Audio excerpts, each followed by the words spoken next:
a partir dessa expressão. E isso é libertador, isso é liberdade.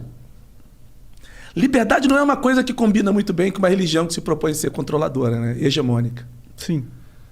Então, ali eu sentia muita falta da liberdade, cara. É. A liberdade para você fazer pergunta, né? De você ler um texto e falar, cara, por que tá dizendo aqui que se uma pessoa é chamada livre, continua livre? Se ela é chamada escrava, continua escravo. Não tem uma coisa que não funciona, que não tá certo nessa expressão que está na Bíblia? Não, mas o controle vai dizer que não pode fazer pergunta, porque o livro é inerrante. Aí você corta a amizade, né? Você fala, cara, pô, mas eu não posso fazer pergunta, pô. Eu não posso fazer uma pergunta sobre o texto?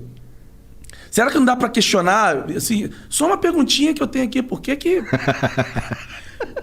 O texto é perfeito, mas eu aqui tô tentando entender. Pô, bicho, eu tô tentando. O texto tá falando isso, mas, bicho, eu tô do lado de cá e... Você imagina essa linguagem, por exemplo, a partir do século XVI, que o continente africano é submetido ao crivo da igreja protestante e católica e é colocado como um continente amaldiçoado. Caralho.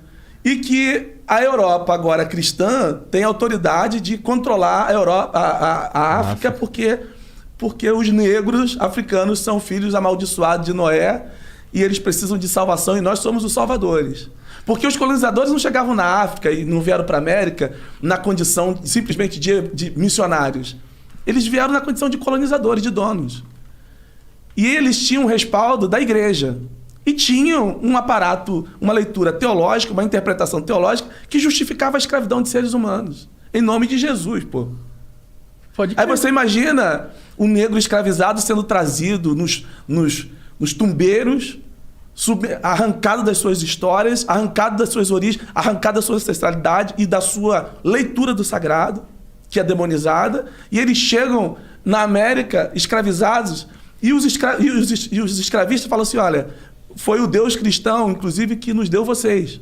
E a partir de hoje vocês têm que aceitar Jesus e entender, inclusive, que vocês são escravos, porque Deus nos deu vocês para tentar salvar a alma de vocês, caso alguns de vocês tenham alma, porque nem todo preto da africano tem alma. Pô, você contando essa história, claramente você vê que é um uso político da religião. Total, projeto de poder total. É justificado biblicamente. É justificado por uma fala assim, do tipo, se você é livre, continua livre, mas se você é escravo, continua escravo, doutor. Aí você não pode olhar para Quando eu, um negro totalmente emancipado de um controle, leio um texto desse, eu faço pergunta para ele.